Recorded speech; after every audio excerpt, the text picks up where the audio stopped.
Mesdames, Messieurs, bonsoir. Amoureux du sport, je vous souhaite la bienvenue sur le plateau de la Grande Team. Ravi de vous retrouver pour notre rendez-vous sportif quotidien. Nous sommes en direct donc ce mercredi soir pour 90 minutes d'émission. Mais avant de démarrer, on regarde ensemble le sommaire. On y va. La Grande Team propose les brefs d'ici et d'ailleurs. C'est dans LGT News. Direction technique nationale, quel DTN pour le football ivoirien? On en parle dans l'actu. Agréable soirée sportive en compagnie de Marie-Christine Begré et son équipe.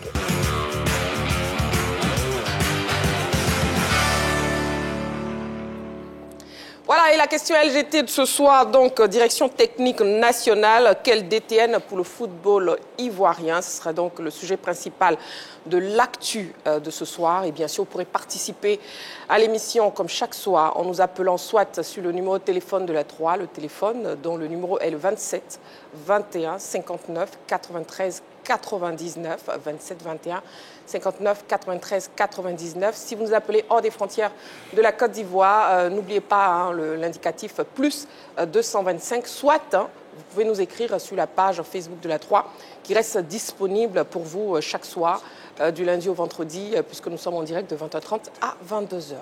Allez, pour ce soir, je commence l'émission avec Balo. Balo, bonsoir. Bonsoir, Marie-Christine. Comment vous allez? Ça va, et chou? Quel punch, je vais très bien. Ça va, très bien habillé aussi. Merci beaucoup, vous êtes bien aimable, Balo. Je vous en prie. Voilà.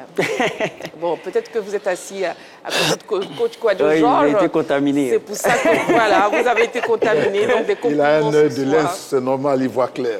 Il voit bien. Bonsoir, coach Kouadio Georges. Bonsoir, la toute belle. Comment tu vas? Très bien. Je sens que tu vas très bien. Ah. Bien habillé, Merci. superbement habillé pour Merci. tout le pays qui te regarde. Merci beaucoup, coach Kouadio Georges. Vous êtes en amour. Merci. Et puis, bon, Jean-Philippe n'est pas assis à côté de vous, donc je veux pas de compliments. Juste, bonsoir, Jean-Philippe. Et bonsoir, Marie-Christine. Comment vous allez? Je vais bien. D'accord. Prêt d'attaque? Oui. Voilà, comme chaque soir. Il n'y a pas de souci. Alors, la question LGT, vous n'oubliez pas, direction technique nationale, quelle DTN pour le football ivoirien. Voilà, et pour le focus de ce soir, on aura un invité. Je vous donnerai donc le nom de l'invité tout à l'heure. Et aussi pour l'actu, on aura aussi un deuxième invité. Deux invités donc pour ce soir. On commence avec la première rubrique de l'émission. Bien sûr, c'est LGT News, où on vous donne l'essentiel de l'actualité sportive. C'est maintenant. On y va. LGT News. De l'athlétisme pour entamer les news de ce mercredi. Talou présente sa couronne Tiffany du meeting d'Atlas à son sponsor. Marie-Josée Talou était lundi dernier dans les locaux d'un des sponsors exerçant dans le domaine du pari sportif à Marcory. Sa présence dans ces lieux visait à témoigner sa reconnaissance à un partenaire qui n'a jamais cessé de la soutenir. Marie-Josée tenait également, à travers cette visite, à présenter la couronne Tiffany du meeting d'Atlas qu'elle a remporté récemment à New York. Elle a saisi cette opportunité pour annoncer sa volonté d'aller jusqu'aux prochains Jeux Olympiques de 2028. La sprinteuse ivoirienne, âgée de 36 ans, pense avoir encore du gaz à mettre sur les pistes. Ainsi, elle ira faire ses preuves aux championnats du monde 2025 à Tokyo au Japon et 2027 à Pékin en Chine. Des épreuves qu'elle souhaite réussir avant de caresser le dernier rêve olympique de 2028. C'est une couronne que j'ai gagnée lors de Atlas. Atlas, c'est un meeting 100% féminin organisé par le mari de Serena Williams. Et c'était ma dernière compétition de l'année, c'est-à-dire après les JO. Donc, tout le monde sait qu'après les JO, j'étais vraiment découragée. Je voulais arrêter ma saison. Donc, j'ai eu l'opportunité de redémarrer encore de plus belle. Donc, j'ai été à cette compétition et je ramène une couronne, différente d'une médaille, mais c'est une couronne. Donc, voilà. OASU, la nouvelle saison officiellement lancée à Daloa. La ville de Daloa a servi de cadre ce matin au lancement officiel de la saison de l'OASU. C'était face à la mairie de la dite localité, en présence des autorités administratives et sportives, dont le ministre délégué au sport, chargé du cadre de vie, Adjé Silas Mech, et le directeur général de l'Office ivoirien des sports scolaires et universitaires, Métiers d'en haut. Plus de 2000 athlètes prendront part cette saison aux activités de l'OASU. La cité des Antilopes va également vibrer tout au long de cette semaine aux Jeux universitaires qui débutent demain avec plusieurs disciplines au menu. Les compétitions de football, basketball, volleyball, handball et athlétisme sont au menu des activités. Les finales sont prévues pour ce 21 décembre. Je crois que c'est une satisfaction totale, vu l'engouement qu'a suscité ce rassemblement. Je ne saurais dire merci à tous ceux qui ont participé à l'organisation de cette cérémonie ce matin et saluer la présence de nos ministres, des différents ministres à cette cérémonie. Vraiment, c'est une grande satisfaction. De constater l'engouement que le lancement de la 4e édition des Jeux universitaires a suscité. Vous avez vu la ferveur avec laquelle les jeunes ont participé à cette compétition.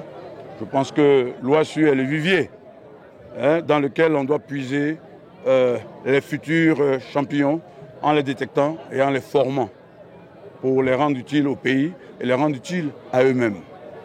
Donc nous notons avec satisfaction l'engouement que cela a suscité et nous sommes prêts donc à encourager les jeunes à la pratique du sport pour que par le sport, la Côte d'Ivoire continue de rayonner.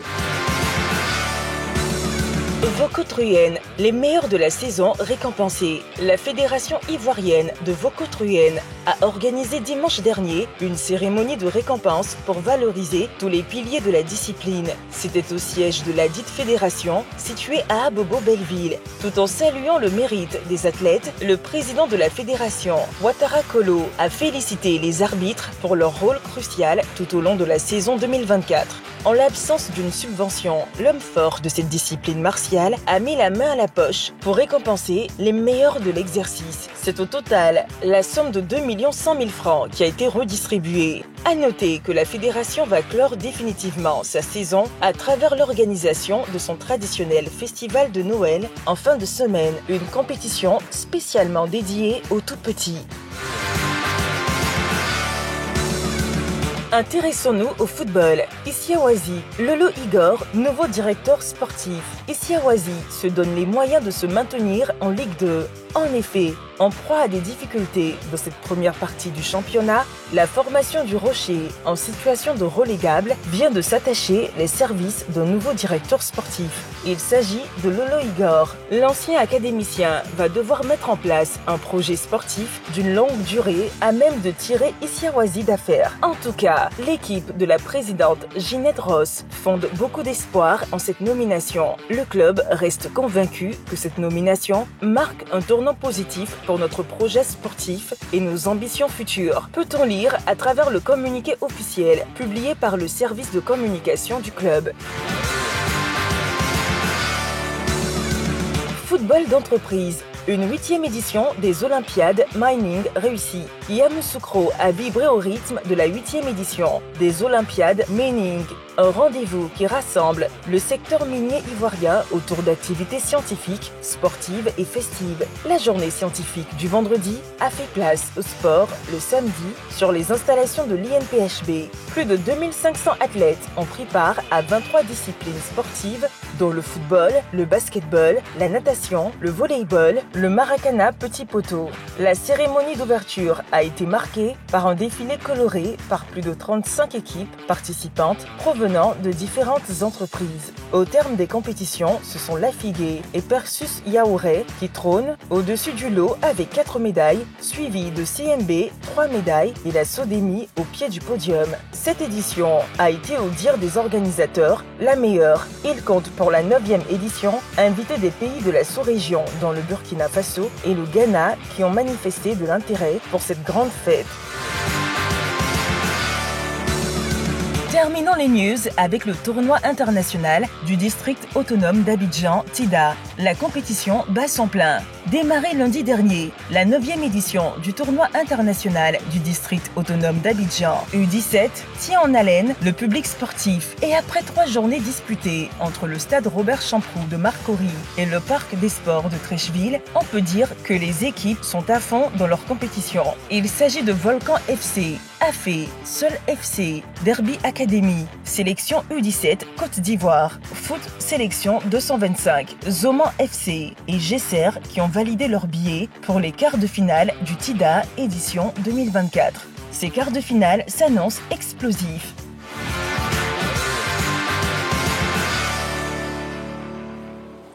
Direction technique nationale, quel DTN pour le football ivoirien? C'est la question LGT de ce soir. Pour l'heure, on passe au débrief des news. Mais avant, j'ai d'autres informations pour vous. Déjà, trophée The Best. Vinicius élu joueur de l'année par la FIFA. Vinicius Junior tient bien sa récompense individuelle. L'attaquant du Real Madrid a remporté le prix The Best de joueur de l'année décerné hier par la FIFA. Le Brésilien, deuxième au Ballon d'Or France Football, succède ainsi à Lionel Messi. Et Kafawad. Emess Faé parle après son titre de meilleur entraîneur. Emess Faé, le sélectionneur des éléphants, a accordé une interview à Talent d'Afrique sur Canal+. On regarde ensemble. Félicitations Emess pour ton titre. Je voulais savoir, toi, sélectionneur de la Côte d'Ivoire, on a vu avec Aliou Cissé, il a eu de bons résultats avec le Sénégal, mais les Sénégalais ont quand même demandé son départ. Quelle est la bonne formule que vous allez adapter ou adopter pour que ça continue? Parce que désormais, je pense que vous êtes installé en Côte d'Ivoire. Est-ce que vous sentez cette pression au quotidien, le fait que vous soyez sur place à Abidjan? Ouais.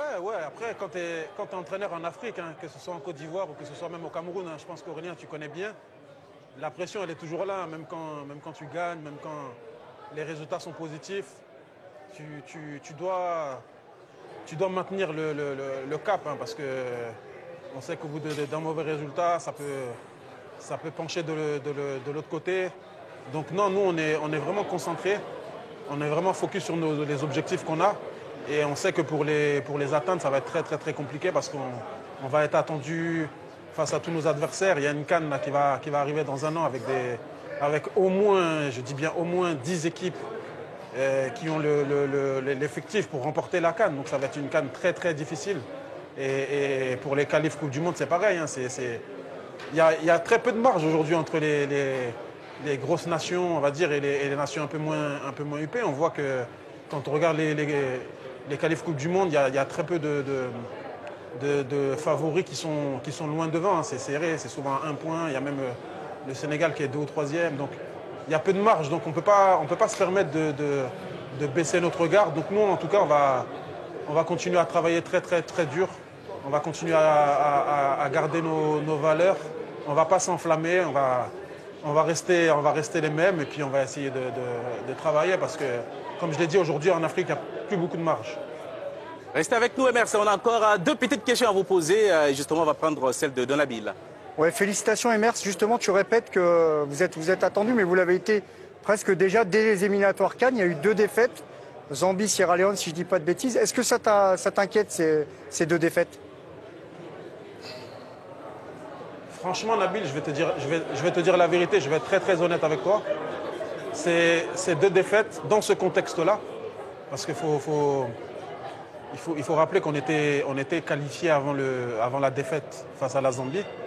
Et le fait justement de perdre contre la Sierra Leone et contre la Zambie 2 matchs consécutifs, en étant qualifié, nous a permis finalement de nous rendre compte que la marge dont je parlais tout de suite, c'est une réalité. Aujourd'hui, tu as beau être la Côte d'Ivoire avec l'effectif que tu as, avec les joueurs de qualité que tu as, à partir du moment où tu ne mets pas l'état d'esprit qu'il faut, à partir du moment où tu n'es pas solidaire, tu peux être battu par n'importe quelle équipe. Donc, la défaite dans le foot, c'est surtout pour un compétiteur, ça ne fait jamais plaisir.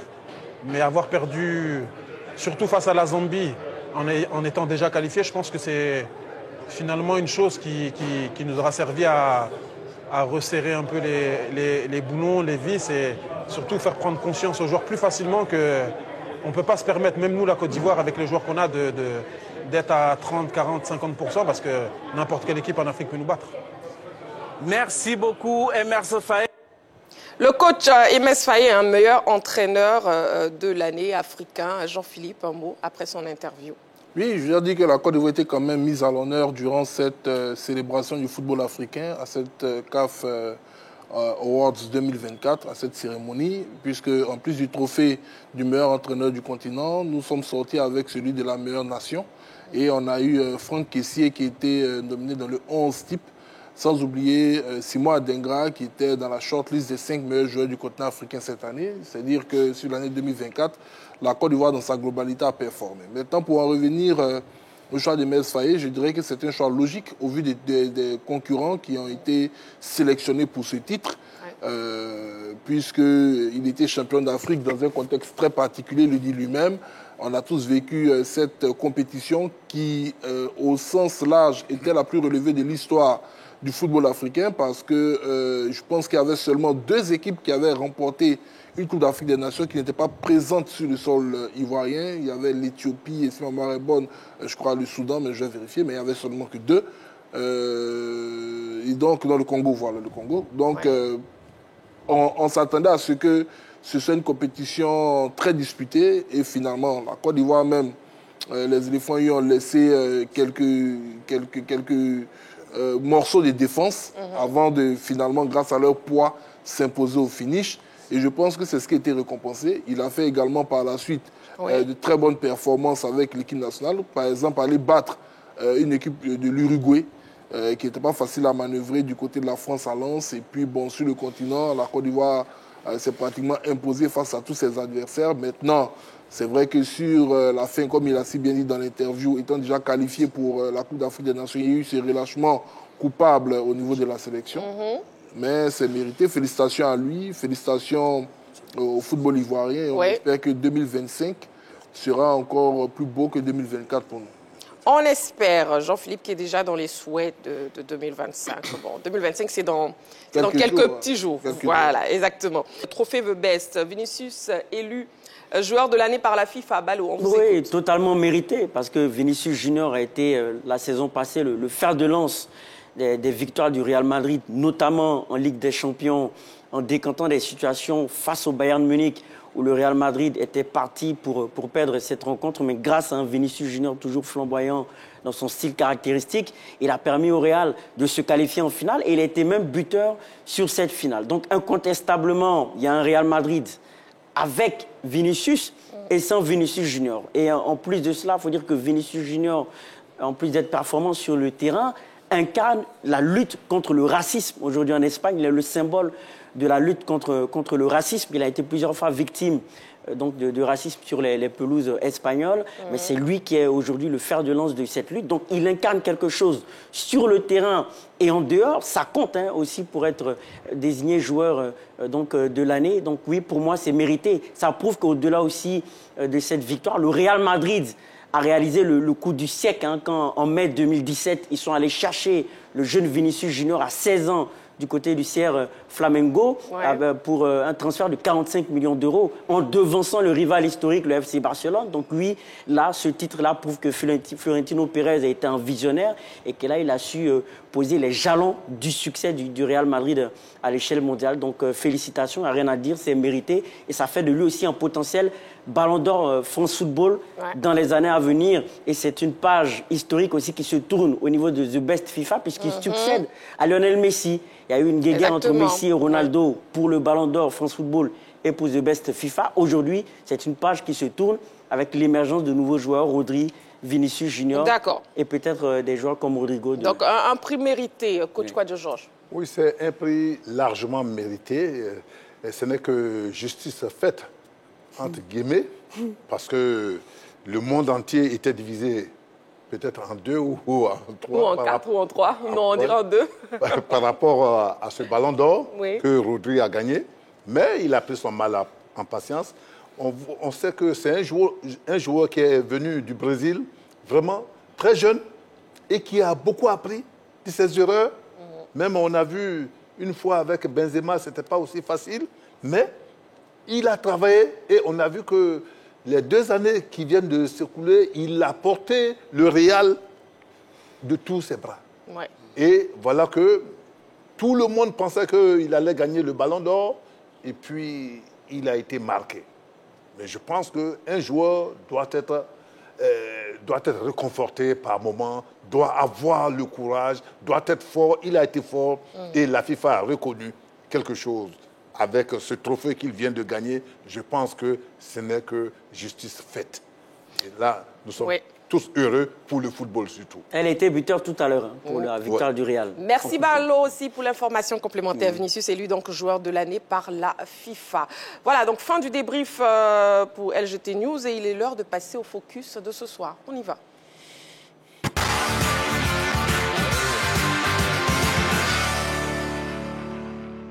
Et nous avons un invité, oui, nous avons un éléphant dans nos locaux, dans nos studios. Donc nous recevons pour le focus de ce soir l'international ivoirien évoluant précisément en Chine, à Zhejiang, Jean-Evra Kouassi. Et avec lui, nous parlerons donc de son actualité et bien évidemment des éléphants. On le reçoit donc sur le plateau de la grande team. Jean-Evra Kouassi sur le plateau de la grande team. Et bien sûr, on vous laisse vous installer confortablement.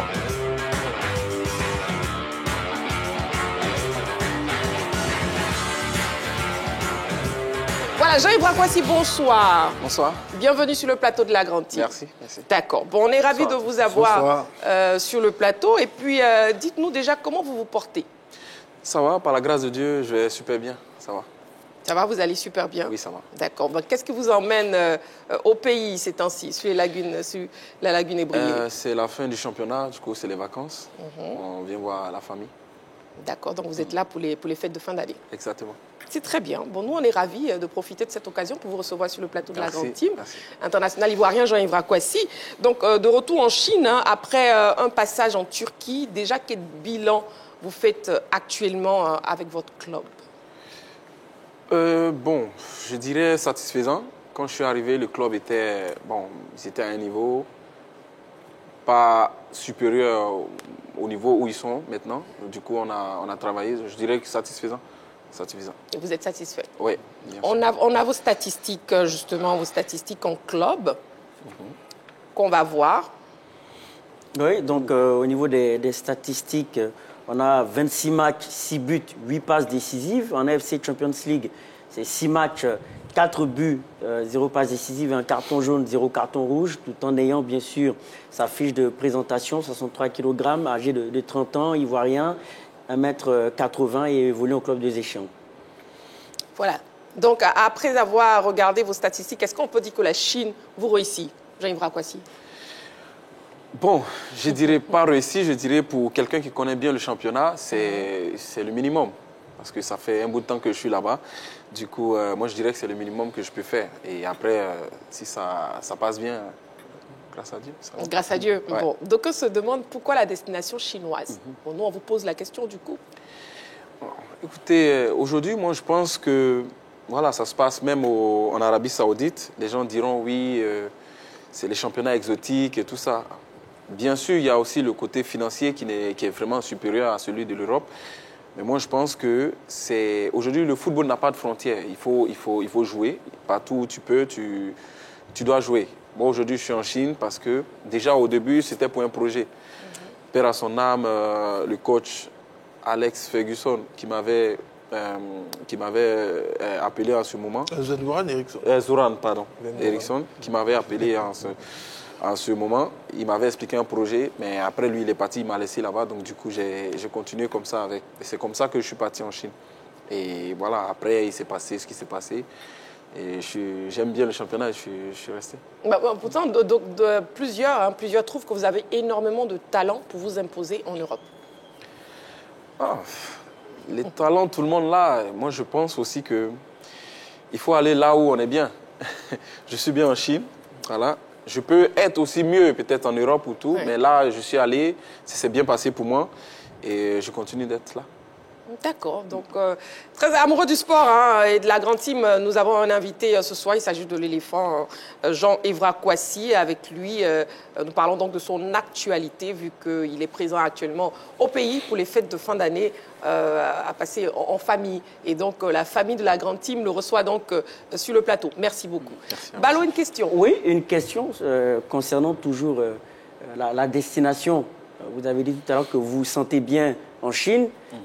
On retransmet l'AFC Champions League sur nos antennes. J'ai eu l'occasion de commenter vos matchs. Ce que je constate, c'est que très souvent, vous êtes seul à porter l'équipe dans votre potentiel, dans votre manière d'emmener l'équipe à la victoire. Et est-ce que finalement, le fait d'être dans un club comme Zhejiang, finalement, c'est pas dévalorisant dans l'optique de pouvoir avoir une certaine place en sélection? Bon, moi je pense que déjà, quand on joue, c'est vrai qu'on met le côté équipe nationale devant. C'est bien d'être appelé en équipe nationale. Mais déjà, personnellement, tu essaies de performer. Tu essaies de performer pour essayer de venir en équipe nationale. Moi, individuellement, déjà, il faut savoir que le championnat chinois, il faut être fort individuellement. Comme vous avez vu, tactiquement, c'est un peu compliqué. Si tu n'es pas fort individuellement, ça va être très, très compliqué pour toi. Et c'est sur ce côté-là que, durant toutes ces années, j'ai travaillé sur ce côté pour être déjà fort individuellement, pour pouvoir essayer de performer peut-être quand je viens en équipe nationale. Et voilà, j'essaie de travailler sur ma personne et après, tactiquement, ça va venir. Après, tactiquement, ça va venir. Oui, Jean-Philippe. Une question. Oui, moi en fait, je sais qu'il y a très longtemps que Evra est en Chine, donc les questions pour moi un peu classiques sur la Chine, c'est un peu compliqué. Mais on sait que la Chine est un gros marché en termes de droits de télé pour les championnats européens. Vous qui êtes en Chine, quel est le regard des Chinois sur le football pratiqué en Chine? On sait qu'ils sont friands de football, mais bon, pour la plupart, ce sont les fanatiques des clubs, surtout de la British Premier League. Mais là que les investisseurs chinois ils ont essayé un moment d'envoyer de grosses stars, Didier Drogba, Nicolas Anelka, Lavidzi et autres. Aujourd'hui, on sait que ces stars-là sont partis. On ne va pas parler d'échec du projet, mais quel est le regard général de la Chine, ce pays de plus d'1 milliard d'habitants, sur le football et son développement dans ce pays? Pour être honnête, après le Covid, le championnat avait pris un coup. Moi, c'est effectivement pour cela que je suis parti. Après le Covid, le championnat avait pris un coup. Mais là, il y a 2 ans de cela, ils ont repris le projet. Et du coup, ça commence à... C'est un peu des visionnaires. Ils essaient de ramener, parce que comme ils veulent jouer la Coupe du Monde, ils essaient d'apporter tout ce qu'il faut dans le pays, dans le championnat, pour essayer de rendre les joueurs chinois un peu plus performants pour pouvoir jouer. Donc, du coup, ils sont visionnaires, ils entreprennent des actions pour pouvoir rendre le championnat plus intéressant. Et ça fait 2 ans de cela qu'ils ont commencé à miser encore. Et ça va. Oui, coach Kwadjo Georges, je voulais poser une question à notre invité. Alors, Evra, comment tu vas? Je vais bien, coach. Je veux savoir, dans quel domaine tu penses que tu pourrais progresser là-bas? Dans ton jeu, sur le collectif, sur le plan physique?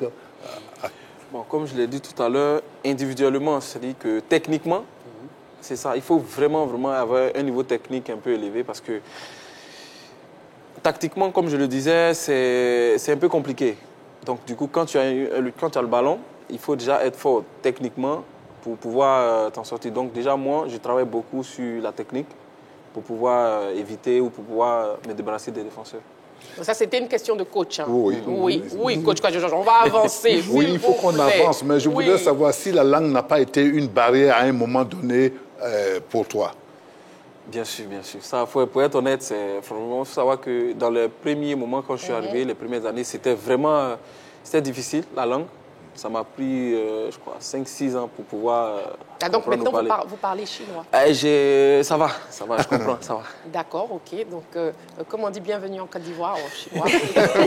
C'est compliqué. C'est compliqué. Ouais. Bon, d'accord. Bon, nous, en ivoirien aussi, on dit Akwaba. Merci. Voilà. Allez, bon, parlons aussi de l'actualité, Jean-Yves Rakwasi. Déjà, le titre de meilleur joueur africain qui a été attribué au Nigérien, Lookman. Vos impressions? Mérité. Moi, je pense que c'est mérité. Il a fait une très belle CAN. Voilà. Et aussi en club, il a porté son équipe jusqu'à... Je pense que c'est mérité. Et moi, je suis d'accord pour cela. Et parlons toujours de ces trophées décernés. On a aussi votre coach, le coach Faye, qui a eu le prix du meilleur entraîneur de l'année. Mérité aussi. Oui, mérité. On a tous vu ce qu'il a fait parce que c'était pas évident de venir déjà et voilà, on a vu ce qu'il a fait et moi je pense aussi que c'est mérité et on le soutient aussi pour ça. Et vu que vous le soutenez, nous parlons justement des éléphants. Parlons de votre avenir avec les éléphants. Écoutez, moi je Quelles sont vos ambitions, surtout avec la sélection, Jean-Yves Rakwasi? On veut savoir, là, on veut tous savoir. Je suis là, moi je suis au service du pays. Voilà, j'ai l'habitude de dire que je suis un soldat du pays. À chaque fois qu'on me fait appel, je suis là, je réponds. Et je suis là pour le moment, on va dire que les qualifs sont là. On a joué les qualifs, c'est bon. Donc on va attaquer la compétition. Pourquoi pas? À chaque fois qu'on m'appelle, moi je suis là. Je suis là, je suis prêt. Et j'espère que je pourrai participer à la CAN. La CAN 2025 est donc dans vos Exactement. projets. Dans vos projets, d'accord. Ok. Oui, Balo, allez-y pour la question. Oui, par rapport à la CAN, j'espère. Oui, mais bien sûr. Ne m'éloignez pas de mes questions. C'est par rapport à la CAN, justement, parce qu'il a manqué la dernière CAN sur une blessure. Oui. C'est comment il a pu s'en remettre mentalement? Comment est-ce qu'il a pu gérer cette situation mentalement? Écoutez, pour être honnête, j'ai vraiment souffert de ça. Ouais, j'ai vraiment souffert parce que c'est une décision que j'avais prise moi-même. Du coup, j'étais heureux pour la sélection, mais moi, j'ai souffert de ça. J'ai vraiment souffert. Ça m'a pris du temps, mais après, c'est passé. Oui, Jean-Philippe. Je vais voir si on sait que vous êtes un revanchard. Quand vous jouez ici sur un terrain, on ne voit absolument pas le niveau, excusez-moi, la différence des niveaux entre vous et ceux qui évoluent en Europe. Quoique, je dirais, sur cette saison, sur ces dernières semaines, les différents ailiers ivoiriens dans les clubs en Europe ont retrouvé, je dirais, une seconde jeunesse. Aujourd'hui, on voit Amad Diallo qui est en train de performer en Angleterre, on a Diakité Oumar, on a Nicolas Pepe qui revient, je dirais, à son prime. Aujourd'hui, est-ce que cela ne vous, entre guillemets, ne vous inquiète pas trop dans l'optique d'être de retour en sélection nationale? Bon, moi, je suis quelqu'un qui je n'ai pas ces pensées-là. S'il performe, moi, je pense que c'est bien pour la Côte d'Ivoire, pour la sélection. Moi, je commence à m'inquiéter quand je suis appelé dans l'équipe. Donc, pour le moment, s'il n'y a personne, il n'y a pas de liste et tout ça, moi, je pense que je n'ai pas de problème. Après, si on nous appelle, tous que nous sommes dans l'équipe, et qui va jouer, qui ne va pas jouer, là, on en parle. Mais là, s'il performe, c'est bon pour la Côte d'Ivoire. Mais comme j'ai l'habitude de le dire, moi, à chaque fois que je suis là, je ne pense pas à qui va jouer, qui ne va pas jouer. Je vais à 100% comme un soldat. C'est comme ça, moi, je pense. Comme un soldat, exactement. Et on a la chance de recevoir le soldat sur le plateau, l'éléphant, surtout l'international ivoirien Jean-Yves Kwasi. Et si vous permettez, Jean-Yves Kwasi, on va remontrer aux téléspectateurs vos exploits avec les éléphants et aussi avec votre club. On regarde.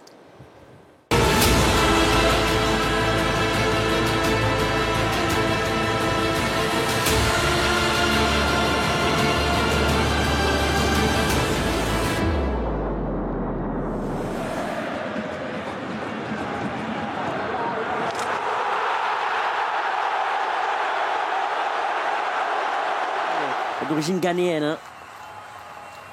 Le centre, attention, ça va repousser, voilà pour Jean-Yves Kwasi. Et voilà le but, l'effort a récompensé pour Jean-Yves Kwasi. Il a été partout sur cette pelouse et finalement il est couronné avec ce but à la 70e minute de jeu. 1-0 position. Oui, ben si l'Hirondelle ne fait pas le printemps, au moins elle annonce le printemps, comme je l'avais dit. Voilà l'éléphant de cette équipe de Zhejiang qui a sorti et qui a surgi dans cette surface de réparation, qui a profité de cette erreur de relance. Il faut sentir, il faut avoir cet instinct de buteur. Et il a compris, il a accompagné l'action. On voit encore au départ de cette action mauvaise.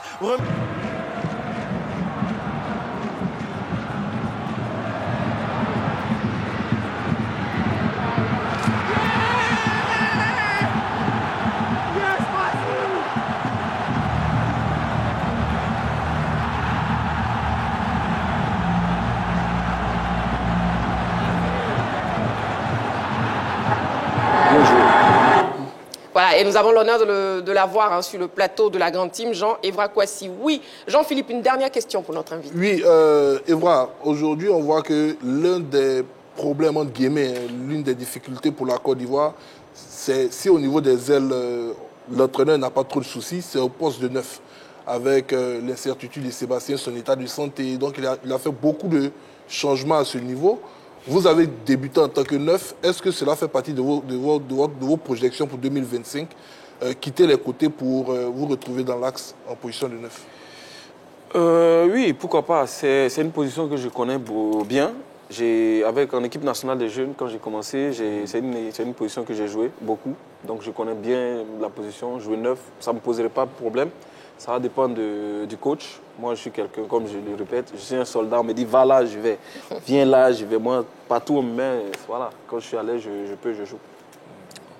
Tout simplement. C'est bon, Jean-Philippe? Oui, je suis satisfait. D'accord. Jean-Yves Kwasi, c'était un plaisir de vous recevoir sur le plateau de la Grande Team, mais on ne saurait vous quitter sans vous permettre justement de lancer un dernier message. Un message à tous ceux qui vous soutiennent, à tous ceux qui vous prennent comme modèle, comme exemple. Bon, voilà, c'est un merci. C'est un merci, c'est pas évident. Comme je le disais tout à l'heure, je joue en Chine, mais quand même, il y a beaucoup de personnes qui m'aiment, qui me soutiennent. Ma famille et mes amis, tous ceux qui m'aiment. Je dis merci. Et voilà, qui continue de me soutenir. J'ai encore beaucoup à donner. Merci. Et nous, on vous dit merci. Et puis, bonne fête de fin d'année, déjà, sur les bords de la lagune Ébrié. Merci. Voilà, alors pour le focus de ce soir, on recevait donc l'international ivoirien Jean-Yves Kwasi. Avec lui, nous avons parlé donc de son actualité. On poursuivra l'émission avec l'actu, avec bien sûr la question LGT, direction technique nationale. Quel DTN pour le football ivoirien? Mais avant, on marque une petite pause, juste le temps de la publicité. Vous ne bougez surtout pas. On se retrouve dans quelques secondes seulement pour la suite de l'émission. À tout de suite.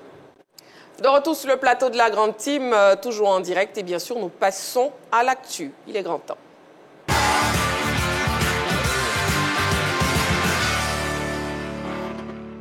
Bon, du coup, on ouvre le téléphone, le 27 21 59 93 99, 27 21 59 93 99. Vous pouvez nous appeler dès à présent pour répondre à la question LGT de ce soir. Direction technique nationale, quel DTN pour le football ivoirien? Et justement, pour l'actu de ce soir, nous avons un invité.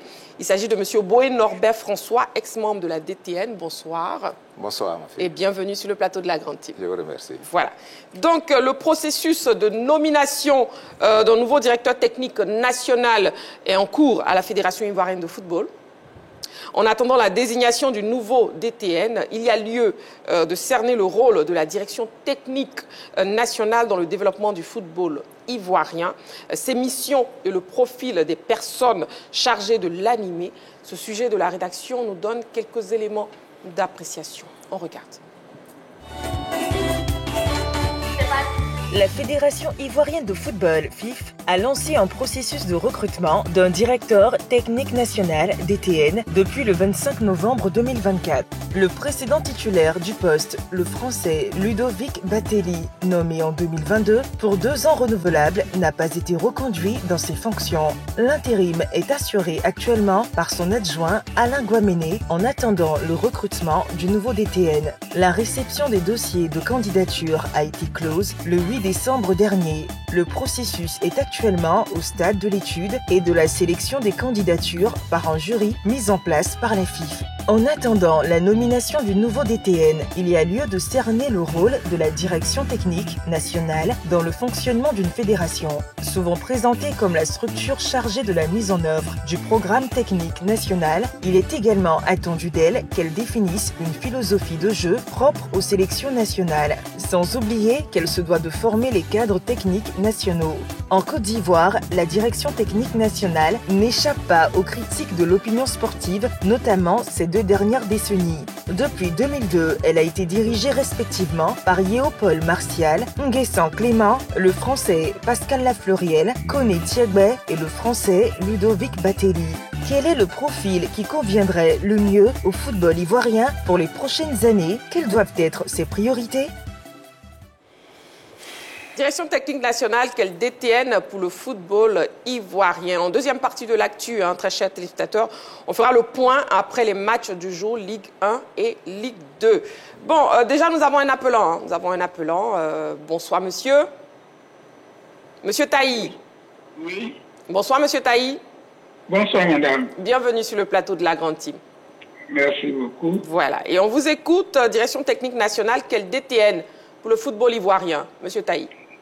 Ok, merci bien, madame. Vous savez, depuis des années, nous, on n'était pas encore petits et on a grandi les DTN là. Souvent, c'est les Européens qu'on prenait, je pense. Moi, je pense que maintenant, là, il faut vraiment faire appel aux anciens entraîneurs qui connaissent bien les jeunes et ceux qui jouent pour pouvoir diriger ce DTN là. Voilà ce que je voulais vous dire. Ok. Merci beaucoup, monsieur Taï. Merci beaucoup pour votre participation à l'émission. Merci. Et justement, avant de commencer réellement, M. Boy-Norbert François, est-ce que vous pouvez nous expliquer qu'est-ce que c'est qu'une direction technique nationale? Ben, la direction technique nationale, c'est un ensemble qui englobe des techniciens chevronnés qui ont un bagage intellectuel assez complet, qui ont passé leurs diplômes, qui les ont eus et qui ont une grande expérience de la chose du football. Et à la direction technique ne va pas qui veut. Il faut avoir un certain âge parce qu'il faut faire ses preuves d'abord sur le terrain. Ensuite, on peut militer ou bien poster pour un poste de directeur technique. Mais moi, je travaille avec la FIFA. La FIFA réclame que le directeur technique d'un pays soit national. Soit national. D'abord. OK. Voilà. Donc, c'est important. C'est pourquoi j'ai rejoint l'appelant, M. Taï, qui a dit qu'on a du monde ici. J'espère que dans ceux qui ont postulé, il y aura un Ivoirien qui aura la chance de passer. On espère. Voilà. On en parlera tout à l'heure. Nous avons un appelant, M. Yavo. Il nous appelle d'Agboville. Bonsoir, M. Yavo. Bonsoir. Bonsoir, M. Yavo. Oui, bienvenue sur le plateau de la Grande Team. Bonsoir. Bonsoir aussi à Jean-Philippe Ouria, bonsoir également à Balo et à... Bonsoir, monsieur. Balo, coach Kwadjo Georges et puis M. Boy-Norbert François. Oui. Voilà. Donc, direction technique nationale, quel DTN pour le football ivoirien? Monsieur Yavo, on vous écoute. Moi, je pense qu'il faut... En Côte d'Ivoire, on a beaucoup d'entraîneurs. Et on a beaucoup d'anciens entraîneurs qui connaissent bien le métier. Donc, je pense qu'il faut piocher ici, prendre quelqu'un qui a vraiment le mérite, ou bien quelqu'un qui est... On a beaucoup de grands noms ici, donc je pense que c'est quelqu'un d'ici qu'il faut piocher, quelqu'un en Côte d'Ivoire, quelqu'un qui a le coffre pour le faire et puis le placer à la DTN pour pouvoir avancer. Merci beaucoup. Merci beaucoup, M. Yavo, pour votre participation à l'émission. Et puis, quelles sont les missions principales de la DTN? Jean-Philippe. Non, excusez-moi, Marie-Christine. Oui. Le coach Boy-Norbert a tout à l'heure expliqué ceux qui doivent composer la DTN. Il a donné le profil, mais malheureusement, il ne nous a pas dit qu'est-ce que c'est que la DTN. Donc, j'aimerais vraiment qu'il nous définisse ce qu'est la DTN avant qu'on ne puisse... Bien sûr, exactement. Pas de souci. La DTN, c'est la structure technique d'une fédération. Voilà, c'est de là par le profil de jeu, la philosophie de jeu qu'on doit pratiquer dans le pays. Et pour cela, il faut à la direction technique beaucoup d'entraîneurs d'expérience qui feront des stages avec le DTN pour leur inculquer la philosophie de jeu de notre pays et qui, avec l'organisation de la direction technique, nous avons des branches à l'intérieur qui sont des conseillers techniques régionaux, qui sont la représentation de la direction technique à l'intérieur, qui travaillent la méthodologie de travail, la philosophie que la DTN aura choisie pour notre football. Parce que l'identité de notre football part de la DTN. Ok, c'est de la DTN que parle l'identité de notre football. On dit, ah, ça, c'est la Côte d'Ivoire qui joue. Ok, aujourd'hui, Kessié peut aller jouer n'importe où, mais quand il vient en équipe nationale, il sait ce qu'il a à faire. Parce que toute sa formation, il l'a faite ici. Il sait comment penser ivoirien, comment est-ce qu'on joue, comment on aborde nos matchs, qu'est-ce qu'il faut faire, qu'est-ce qu'il ne faut pas faire. Et justement, la mission principale, pour revenir à cette question, la mission principale de la DTN. La DTN définit la philosophie de football de la fédération. La DTN forme les cadres du pays en organisant des stages. Les stages CAF, les stages fédéraux et puis des stages FIFA. Il faut pouvoir savoir demander ces stages FIFA-là, parce qu'il y a un bon temps maintenant qu'on n'entend plus parler de stage FIFA à la direction technique nationale, parce que ça fait partie d'un package qu'on met en place au début de l'année, c'est-à-dire toutes les missions de la fédération, championnat des jeunes, formation, le DTN doit pouvoir caler là-dedans. Le programme technique de formation et autres, le championnat des jeunes, le football féminin, et tout cela, la FIFA dégage des fonds pour résoudre tous ces problèmes-là. Très bien. Oui, Jean-Philippe. Merci Marie-Christine. Je vais être un tout petit peu long dans ma question, parce que c'est un développement surtout. Je veux rebondir sur les propos de coach Boye Norbert. Vous avez dit tout à l'heure, et c'est vrai, que la DTN, c'est le cerveau en fait de l'implémentation de la culture de jeu ici en Côte d'Ivoire. Mais ça m'emmène à réfléchir sur un fait. On se rend compte que toutes les grandes nations du football pratiquement ont des entraîneurs qui sont soit issus des directions techniques nationales, proposés par eux, ou des anciens footballeurs qui ont bénéficié de cette base dans leur formation. Donc pour eux, c'est plus facile de pouvoir continuer avec cette philosophie au niveau des sélections nationales. Ce qui n'a pas été le cas de la Côte d'Ivoire. Comment la DTN procède quand, par exemple, elle essaie d'implémenter un style de jeu et qu'un sélectionneur national, parce qu'on sait que la finalité, c'est de pouvoir retrouver ces éléments au niveau de l'équipe nationale. Mais comment est-ce qu'elle réagit quand un sélectionneur national arrive, par exemple, et que lui, il vient avec ses idées qui sont contraires à la philosophie du jeu qui est mise en place par une direction technique nationale? Ok. Le pouvoir de la direction technique nationale en Côte d'Ivoire, pour avoir participé à cette direction technique, s'arrête au niveau des U23. Je crois que Opajojo est là pour appuyer ce que j'ai dit. On n'a pas accès à l'équipe A. À l'équipe A. Et ça a été toujours comme ça. Donc au niveau du football des jeunes, notre philosophie de jeu est mise en pratique, elle est bien développée. Voilà. Donc c'est ces éléments-là qui vont en équipe première, mais sous une autre direction. Un blanc qui vient avec sa manière de voir les choses, avec sa philosophie de jeu. Bon, c'est le choix de notre fédération. Donc on est obligé de suivre. D'accord. Le pouvoir de la direction technique s'arrête au niveau des U23. Au niveau des U23. Voilà. Ok, très bien. J'avais pas envie que ce soit un monologue entre lui et moi. Ah ouais. Heureusement, merci beaucoup. Nous avons un appelant, Monsieur Koloko Germain, bonsoir. Oui, bonsoir, Marie. Bienvenue sur le plateau de la Grande Team. Non, je suis déjà venu. Ah, d'accord, on est ravis. Bon, on vous écoute donc. Quel DTN pour le football ivoirien, Monsieur Koloko Germain? Justement, je pense que cette direction doit être typiquement locale. Et comment on fait? On va regarder ceux qui ont fait le lycée technique d'Abidjan peuvent être directeurs techniques. Parce que quelqu'un ne peut pas faire l'université et puis il va devenir directeur technique national. Ah bon hein. Donc, oui, ceux qui ont fait le lycée technique d'Abidjan, aller fouiller là-bas, on peut trouver un bon directeur technique national. D'accord. On a bien compris. On a bien compris. Les gens qui portent les lunettes là, on ne veut pas. Okay. C'est bien noté. Merci beaucoup, Monsieur Koloko Germain. Coach Boye, c'est le grand humoriste ivoirien. Oui, si, je connais Koloko. Voilà, c'est ça.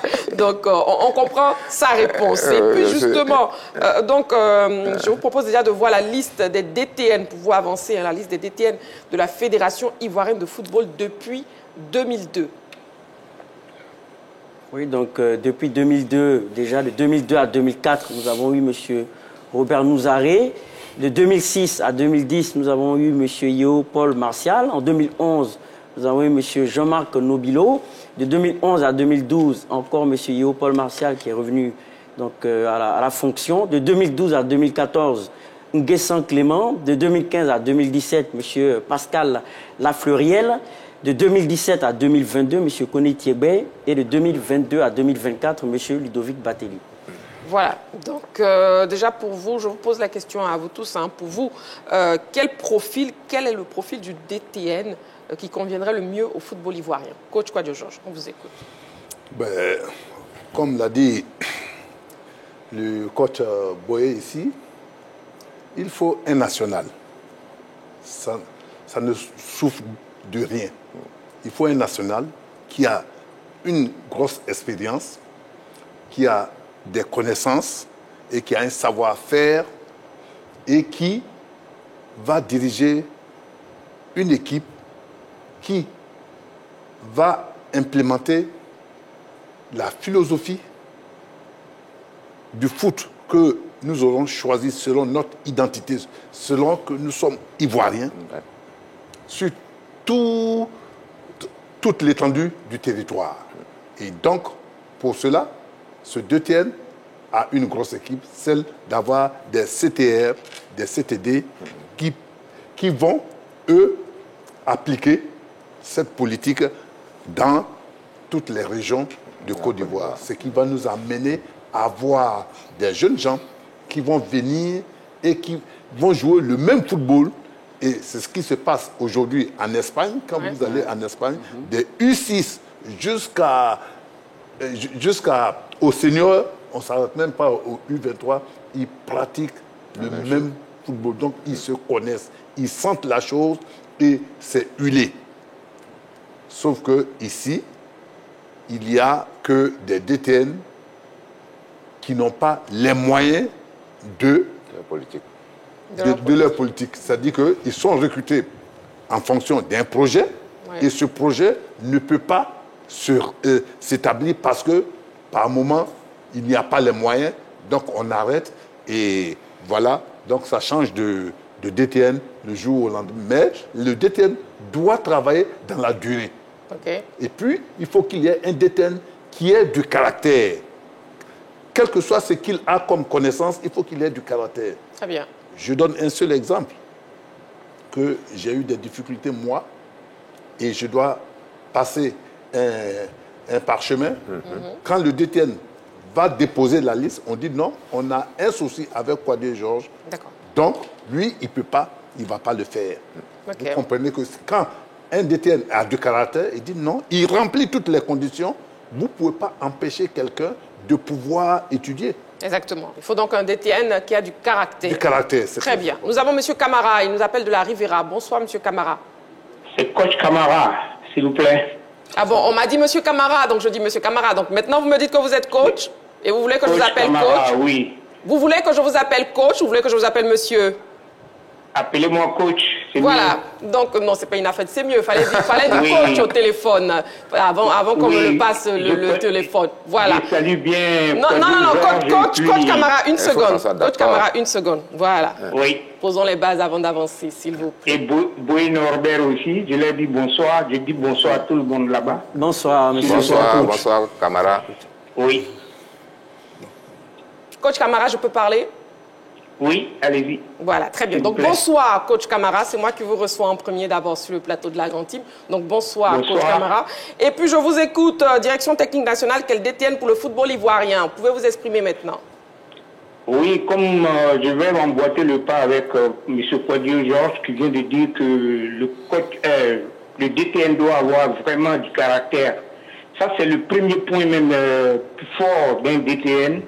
Et surtout, le DTN doit être national. Je ne sais pas pourquoi les présidents, chaque fois s'entêtent à aller choisir un DTN européen ou bien... Aujourd'hui, nous avions des compétences qui sont en Europe ou bien ici. Moi, je viens fraîchement du Canada présentement. J'ai déjà fait mes preuves aussi là-bas et en Côte d'Ivoire.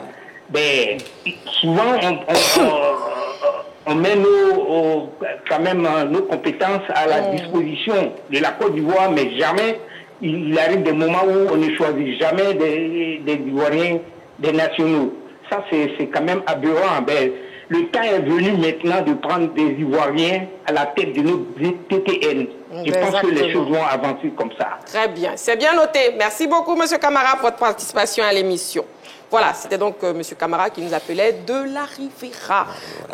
Quel DTN pour le football ivoirien? Vous pouvez nous appeler au 27 21 59 93 99. Et n'oubliez pas, lorsqu'on prend le téléphone et que vous vous présentez, c'est le nom qu'on me donne à l'oreille et je vous appelle comme ça. Voilà, donc si vous voulez qu'on vous appelle d'une autre manière, précisez qu'on vous prend au téléphone pour ne pas qu'il y ait de quiproquo. Qu'elle détienne pour le football ivoirien. Après avoir écouté Coach Kouadio Georges, vous avez terminé.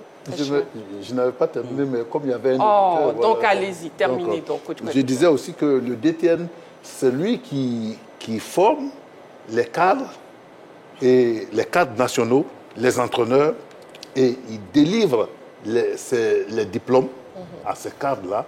Et donc, voilà quelqu'un qui doit avoir un bon bagage et qui sait gérer. C'est un grand manager. C'est un grand manager qui sait qui sait donner la parole, qui sait retirer. Il doit siéger même au conseil exécutif de la fédération. Il doit recevoir les sponsors de la fédération. Il doit savoir partager, il doit savoir parler, il doit savoir communiquer. Donc c'est un DTN, c'est presque comme un couteau suisse. Il passe partout. Donc un DTN doit être tempérant, mais doit pouvoir être rigide quand il le faut. Exactement. Vous avez terminé maintenant, Coach Kouadio Georges. Oui, on part pour un tour de table. Vous désirez ajouter quelque chose avant oui, je voulais compléter. Moi, Ballot, c'est pas encore exprimé du tout sur la question. Je l'appelle le chef d'orchestre voilà, d'un groupe de collaborateurs avec qui il travaille. Dans le squelette, on peut avoir le DTN, ses adjoints, un responsable de la formation, un responsable de compétition des jeunes, un responsable de l'administration. Et puis en dessous, il y a le CTN, le conseiller technique national, exactement, et puis les conseillers techniques régionaux pour vraiment travailler. Pour travailler et surtout bien travailler. Oui, Ballot, on vous écoute maintenant. Oui, moi déjà je suis d'accord sur une chose, sur les personnes qui doivent animer la direction technique nationale. Oui, je suis d'accord sur l'empreinte locale. Pourquoi est-ce que je suis d'accord sur l'empreinte locale? Parce que pour moi, les objectifs, sinon les deux objectifs principaux du football ivoirien doivent être la formation et la compétitivité. Et sur le plan de la formation, un local doit être, si vous voulez, le fer de lance de cette formation parce qu'il connaît le milieu et il connaît les insuffisances des personnes à former. Parce que lorsque le Kouadio Georges tout à l'heure parlait de la formation des cadres, pour former des cadres, il faut quelqu'un qui connaît leurs insuffisances, qui connaît leurs qualités, qui sait un peu comment ces personnes-là fonctionnent. Donc, partant du fait déjà de la formation, du volet de la formation, je suis pour l'empreinte locale. Maintenant, pour la compétitivité du football ivoirien, il faut quelqu'un qui a une connaissance de l'environnement du football ivoirien parce qu'il faut savoir que depuis un certain nombre d'années, nos clubs sont confrontés à une fuite des talents. Donc, il y a un exode des talents et pour contrer, sinon pour essayer de trouver une solution à cet exode-là, il faut de la formation. Il faut des centres de formation de qualité, il faut des formateurs de qualité et c'est bien sûr ce directeur technique national qui va donc procéder à la formation des directeurs de centres de formation. Donc pour ce faire aussi, il faut qu'il ait une connaissance locale. Maintenant, ça c'est pour ceux qui l'animent. Maintenant, sur le fond, sur le développement de notre politique, pour moi, je suis pour qu'on s'inspire des modèles qui marchent. Et pour le moment, le modèle mondial qui marche, on a deux modèles, on a le modèle français et on a le modèle espagnol. Pour le moment, c'est le modèle espagnol qui surclasse tous les modèles puisque sportivement, ils ont un résultat.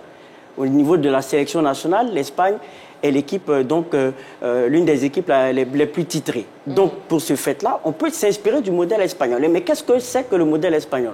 Le modèle espagnol, c'est un modèle, justement, qui a une identité de jeu. Je pense qu'on avait déjà évoqué. On a une philosophie du jeu partant à la base, si vous voulez, d'une définition des profils à accueillir dans les centres de formation. Il y a un cas d'école internationale intéressant qui c'est Antoine Griezmann, qui pour son petit gabarit et pour son petit poids, a été rejeté par les centres de formation français.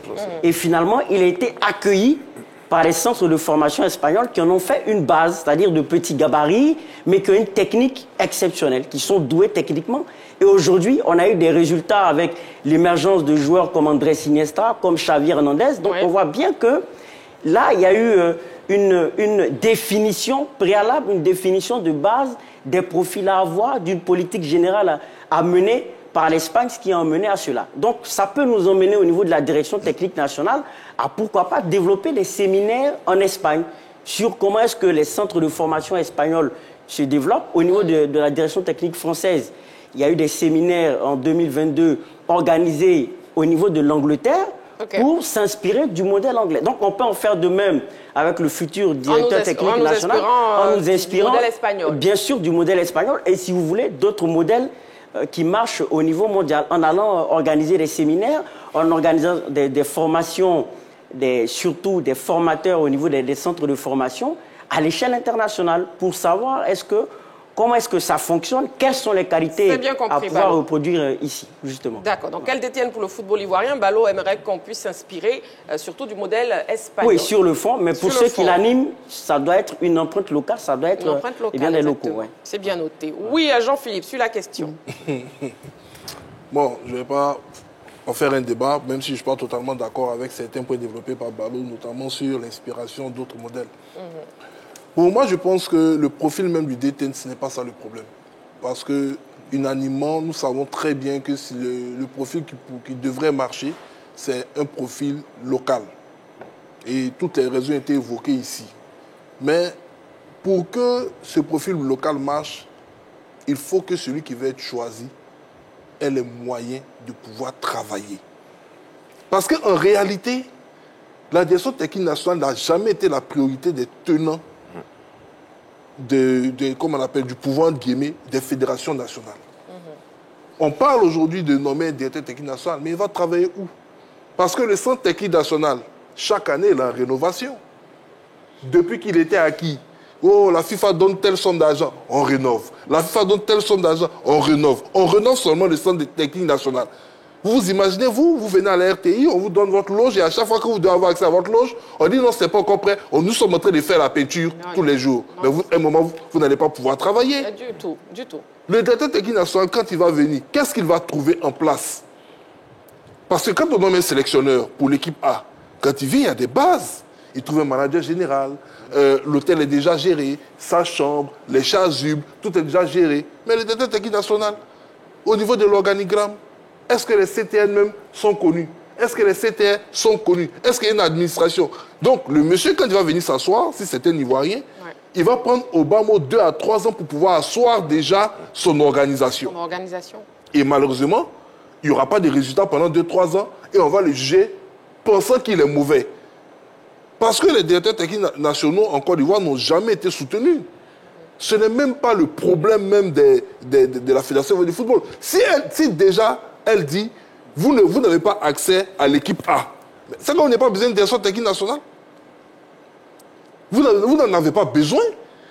Donc quand vous venez, dites automatiquement aux entraîneurs ivoiriens que vous, la direction technique, ça ne vous intéresse pas. Votre projet, c'est l'équipe nationale. Vous allez prendre un professionnel, il va prendre les joueurs qui évoluent en Europe, et puis on va continuer comme ça. Voilà. Pour moi, la question ne devrait même pas se poser sur le profil comment on appelle, du DTN. Parce qu'il y a des Ivoiriens qui sont, excusez-moi le terme, super diplômés pour pouvoir assumer ces fonctions. On a beaucoup d'entraîneurs ivoiriens qui sont instructeurs FIFA, qui vont donner des cours en externe. On a beaucoup de diplômés dans ce domaine. Si vous essayez de faire même, je dirais, un recensement des techniciens ivoiriens qui exercent un peu partout dans le monde, vous allez être sidérés. Ce ne sont pas les profils qui manquent. Ce ne sont pas les profils qui manquent, mais c'est la volonté de la fédération de faire véritablement de la direction technique nationale le cerveau du développement sportif au niveau de la discipline du football en Côte d'Ivoire. Et tant qu'on ne va pas avoir ça, tous les débats qu'on fait, les profils, comme Ballot a dit, les modèles, vous allez envoyer les gens en Espagne, en Allemagne, quand ils vont venir s'asseoir, il n'y aura rien sur le terrain. C'est bien compris, Jean-Philippe. Mais quand même, l'objet du débat ce soir, c'est quel DTN pour le football ivoirien. Et nous avons, les moyens en font partie, Mike. Exactement. Et nous avons un appelant. Bonsoir, monsieur. Bonsoir. Bonsoir, monsieur. Bonsoir, madame. Bienvenue sur le plateau de la Grande Team. Vous vous appelez comment, s'il vous plaît? Je m'appelle M. Mopoao Anatole. Voilà, bienvenue sur le plateau. Et puis, on vous écoute. Quel DTN pour le football ivoirien? D'abord, j'appelle de Soukoube. D'accord, vous nous appelez de Soukoube. OK, on vous écoute. Un DTN ivoirien. Les Européens, quand on prend là, ils trouvent les diplômes et on les prend. Ils trouvent les diplômes. Il y a le problème de Faye et de Gassé. Gassé, ce qu'il a fait en Côte d'Ivoire, c'est irresponsable. Et pas que les Ivoiriens a pris l'équipe nationale, il a pris la CAN. Donc il faut un DTN ivoirien. D'accord. Il y a Alain Guamende qui est qualifié, Et il faut leur donner les moyens. Surtout les moyens. C'est important.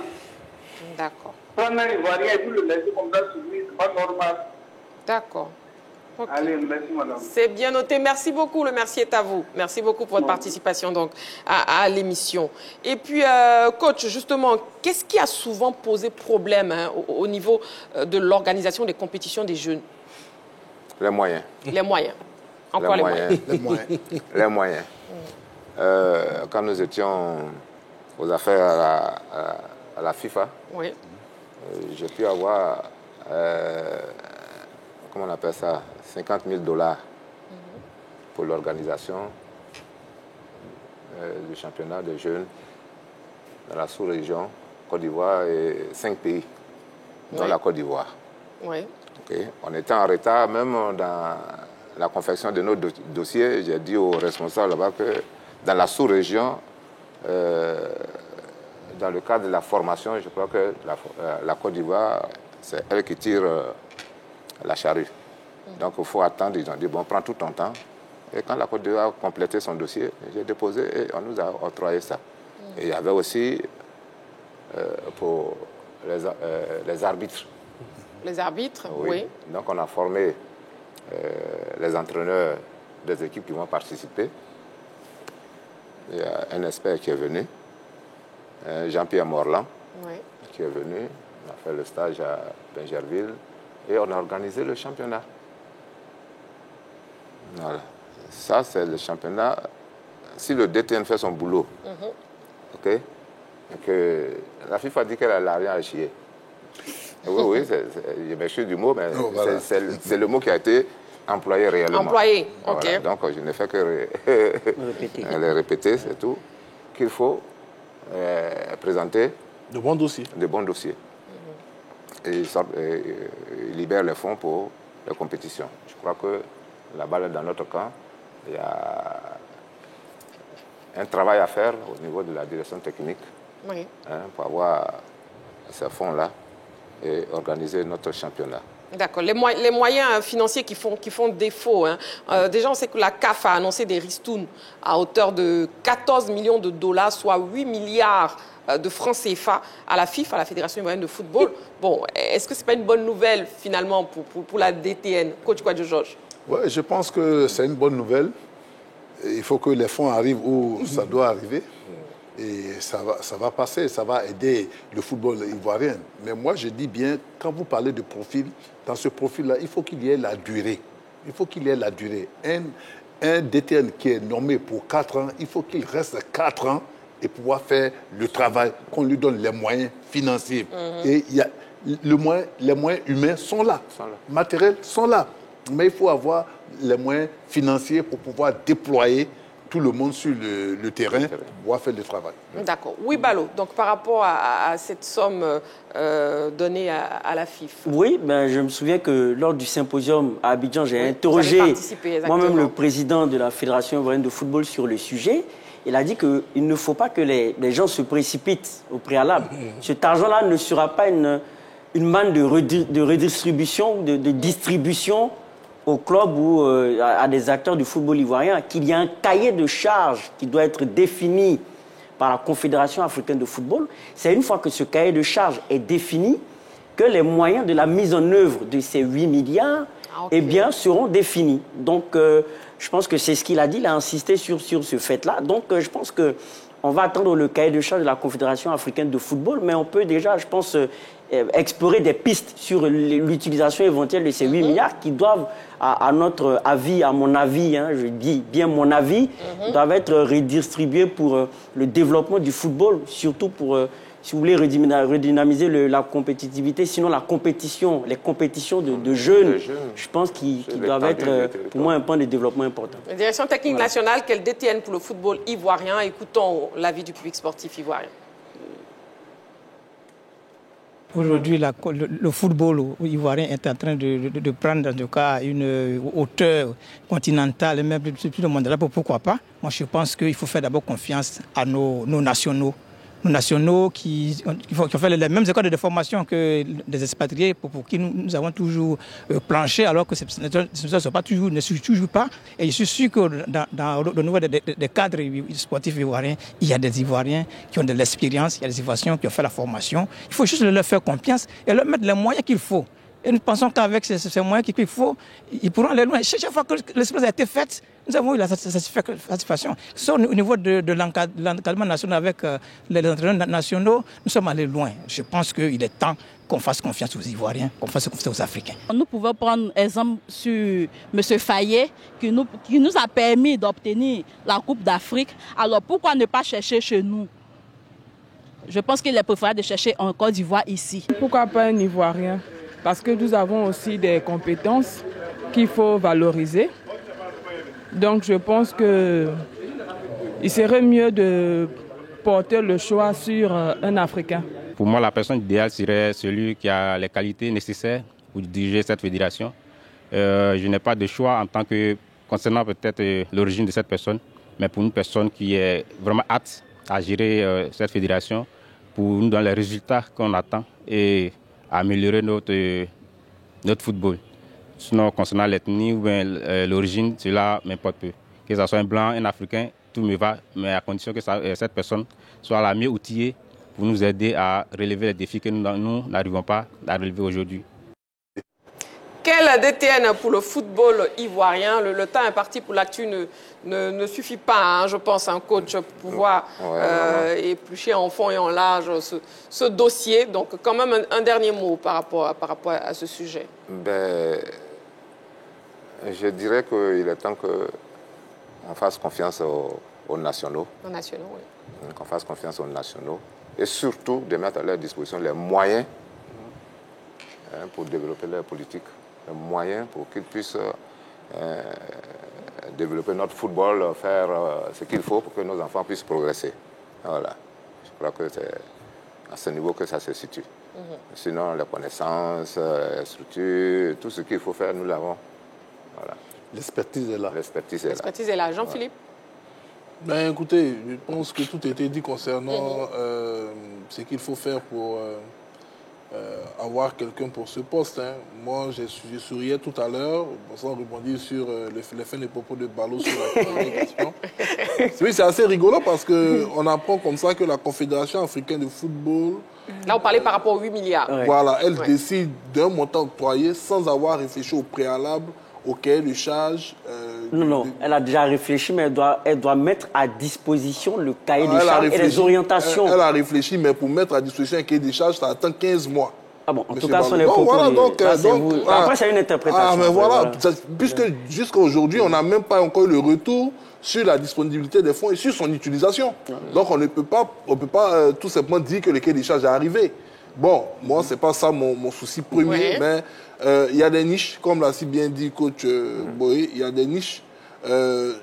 J'espère que ce directeur technique national aura la confiance totale et pleine de la Fédération ivoirienne de football, de son premier responsable, et qu'il va se décider à l'accompagner dans l'accomplissement de sa mission, comme il le fait avec l'équipe nationale A, parce que s'il ne s'investit pas dans la réussite de cette mission, je pense qu'elle sera vouée à l'échec.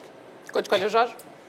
Je pense qu'il faut, si le président de la fédération le veut réellement, il a les compétences sur place, il en a aussi qui sont à l'extérieur du pays, des Ivoiriens qui ont assez étudié, qui ont les connaissances pour pouvoir monnayer ces connaissances-là ici, et puis leur donner la possibilité de travailler sur le temps. Il ne faudrait pas faire 1 an, et puis on le remercie, et il fait 5 semaines, et puis il y a des problèmes, ou bien l'engager sans lui donner les moyens.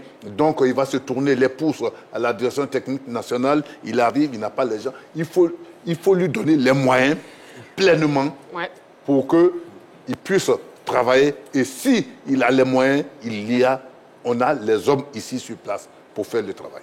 Très bien, merci beaucoup en tout cas messieurs pour vos différents arguments, vos réponses sur la question de ce soir, quel DTN pour le football ivoirien. Nous, à présent, on va faire le point de Ligue 1, de la Ligue 1 et de la Ligue 2 après les matchs du jour. Donc les championnats de Ligue 2 et Ligue 1 ont mis leur calendrier à jour aujourd'hui avec de nombreux matchs en retard. En Ligue 1, déjà, voyons les résultats enregistrés ce jour et la conséquence au classement. Oui, donc on a le Stade d'Abidjan qui a battu l'AFAD, le leader du classement, qui enregistre maintenant 2 défaites consécutives. On a Sol FC qui a battu Isca 2-1, qui reste aussi sur 2 victoires après avoir battu l'équipe de l'AFAD. Oui. Deuxième défaite consécutive pour la FAD. Ça commence à faire un peu beaucoup, coach Kouadio Georges. Oui, c'est consécutif et ça peut lasser un peu. Mais il faut dire que c'est une très bonne équipe qui aussi peut-être qu'elle doit changer peut-être quelque chose, un peu émoussée, on ne sait pas. Mais je félicite le Stade d'Abidjan aussi qui est venu de cette Coupe d'Afrique avec 1 point et puis voilà, aller marquer 3 buts. C'est déjà pas mal pour le Stade d'Abidjan et donc félicitations à eux. Et puis bon courage aussi à l'AFAD de pouvoir se ressaisir rapidement. En tout cas, le Stade d'Abidjan, les yéyés qui se repositionnent au classement, Ballot. Oui, absolument, ils se repositionnent et ce n'est pas étonnant. Je pense qu'ils surfent sur un bon match face à l'équipe d'Orlando Pirates, même si le Stade devait remporter ce match, mais ils ont pu enregistrer un nul quand même assez intéressant. Mais dans le contenu du jeu, ce n'est pas étonnant parce qu'on sent une équipe combative dans les duels, une équipe qui sait en tout cas faire preuve de solidité mentale, mais également avec un bon gardien, Bamba Drissa, qui en tout cas sur les prestations du Stade d'Abidjan que j'ai eu à observer, fait partie des maillons forts de cette équipe. Donc on voit bien qu'il y a la combativité, il y a des joueurs intéressants qui tirent l'équipe vers le haut, notamment à K6 Baudelaire, donc ce n'est pas étonnant de les voir en tout cas remporter cette victoire. Et puis on a la victoire de Sol FC face à l'ISCA. Jean-Philippe. Oui, Sol qui poursuit, je dirais tout simplement, je ne vais pas parler de remontée, mais sa belle série. On était resté sur la série de victoires de l'AFAD. L'AFAD qui est en train d'avoir, je dirais, une autre série, mais assez négative. Et Sol FC qui est en train de se réveiller. Bon, on verra ce que cela va donner. Nous sommes en fin d'année, bientôt la fin de la première phase du championnat. Et on l'avait dit, c'est une période où les efforts fournis depuis l'entame de la saison commencent de plus en plus à se faire ressentir avant la trêve. Est-ce que ce n'est pas un de ces éléments-là qui joue sur des équipes qui ont carburé, performé dès l'entame et qui, à contrario, permettent aux équipes qui étaient moins bien en début de pouvoir terminer en beauté cette première phase? Mais les Aboubolaires, ils réalisent pour l'instant quelque chose d'assez intéressant. Voilà, on verra jusqu'où ils iront. On verra jusqu'où ils iront, oui, coach. Ben, ça pose le problème aussi du recyclage. Hein. Est-ce que l'AFAD était très tôt en forme? Ouais. Qu'est-ce qu'il faut faire pour maintenir cette forme-là, entretenir? Est-ce qu'ils ont tous ces armes-là? Donc, vivement un DTN qui met son programme en place, les recyclages, où on se dit tout, on apporte des solutions entre techniciens pour résoudre ce genre de problèmes. C'est bien dit, coach. Vous avez envoyé le sujet de DTN dans le point de Ligue 1, Ligue 2, c'est très bien dit. Allez, en Ligue 2, les derniers matchs de la 13e journée se sont joués cet après-midi. Voyons les résultats et les classements dans les groupes A et B. Groupe A et B. Résultats et classements. Oui, donc pour les résultats, on a un but partout entre Issaouazi et l'ES Bégerville. Donkoff a fait 0-0 face à l'Anfiara. ES Agoville a battu l'Espérance Issia 1-0. L'Azid Abengourou a enregistré un score de 0-0 face à l'Espérance du Boaké. Agir FC a battu le WAC 2-1. Et il y a eu ADFK face à l'Africa Sport d'Abidjan 0-0. Et EFIM Yamoussoukro, c'est pour ce 19 décembre 2024. Donc ensuite, pour le classement, l'équipe première, c'est l'ES Agoville avec 27 points plus 8, suivi de l'Africa Sport, 25 points. Donc 2 points entre les deux équipes, plus 8 également. Et les deux dernières équipes, l'EFIM, moins 5, 10 points moins 5. Issaouazi, 7 points moins 10. Et l'Anfiara, 12e, 11 points moins 4. B. Donc pour la poule B, on a d'abord les résultats 4-0 l'OFC Adiaké qui a étrié l'AS Standard. Oui. Le CO Boisflé qui a battu l'USC Bassam 2-0. L'US Bafing qui a disposé de l'US Chologo 2-0. Sirocco FC a coupé la poire en deux avec un score nul de 0-0 face à l'US Fermier. RFC Aboisseau a fait 2-2 également face au COE Sport, nul. Sporting Club de Gagnois encore avec un match nul, un but partout face à Songon FC. Et leader a battu 2-1 l'AS Divo. Donc pour le classement, on a le Sporting Club de Gagnois en tête avec 27 points plus 9. L'AS Bafing deuxième, 26 points plus 8. Troisième leader, 24 points plus 7. Et les trois dernières équipes sont l'AS Standard, 12 points moins 8, 13e Sirocco FC, 11 points moins 6, 14e l'USC Bassam, 6 points moins 9. Voilà donc pour le point en Ligue 2, groupe A et groupe B. La grande team ce soir, c'est terminé. Merci beaucoup, coach Boy Norbert François, ex-membre de la DTN. Merci beaucoup d'avoir répondu à notre appel pour ce plateau, bien sûr, où on évoquait le sujet qu'elle détienne pour le football ivoirien. Merci beaucoup. Merci Jean-Philippe, merci coach Kouadio Georges. La toute belle, merci. Merci. Merci Balo. Je vous en prie. Et merci beaucoup à vous, très chers téléspectateurs. Rendez-vous est donc pris demain en direct 20h30 sur la 3. D'ici là, prenez soin de vous et n'oubliez pas, faites toujours du sport.